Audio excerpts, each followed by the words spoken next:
அனைவருக்கும் தமிழ் வணக்கம். இன்னைக்கு சர்வதேச தொழிலாளர்கள் தினம், உழைப்பாளர் தினம் என்று சொல்லப்படக்கூடிய இந்த மேடை எதுக்காக கொண்டாடப்பட்டு வருதுன்னு உங்களுக்கு தெரியுங்களா? இந்த மாதிரி விஷயம்லாம் தெரிஞ்சுக்கணும்னு நினச்சிங்கன்னா நம்மளை மறக்காமல் ஃபாலோ பண்ணிவிட்டு சப்ஸ்கிரைப் பண்ணிக்கோங்க. 1886 மே 1 அமெரிக்காவில் இருக்கிற சிக்காகோவில் ஹே மார்க்கெட் என்று சொல்லப்படக்கூடிய ஒரு ஏரியா இருக்குது. அந்த இடத்துல உழைப்பாளர்கள்லாம் ஒன்று கூடி போராட்டம் நடத்துகிறாங்க. எதுக்காகனா, நாங்கள் வேலை பார்க்கக்கூடிய நேரம் மொத்தம் 8 மணி நேரமாக குறைக்கப்படணும்னு சொல்லிட்டு. இந்த 8 மணி நேரம் குறைக்கப்படணுன்றது வெறும் சாதாரண விஷயம் இல்லை.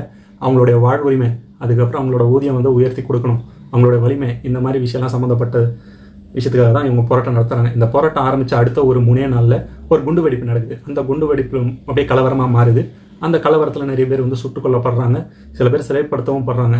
அவங்க எல்லாரும் நினைவு கூறுற வகையில் அடுத்த ஒரு 3 வருஷத்தில் மார்க்சிஸ்ட் இன்டர்நேஷனல் சோஷியலிஸ்ட் காங்கிரஸ் இந்த மாதிரி டிக்ளேர் பண்ணுறாங்க. இனிமேல் பட்டு வரக்கூடிய மே 1 தொழிலாளர் தினமாக இருக்கணும், மேடேவாக டிக்ளேர் பண்ணணும் அப்படின்னு சொல்லிட்டு அன்றைக்கி ஆரம்பிச்சு தான் இன்றைக்கி வரையும் உலகம் முழுக்க 66 நாடுகளில் மேடை கொண்டாடப்பட்டு வருது.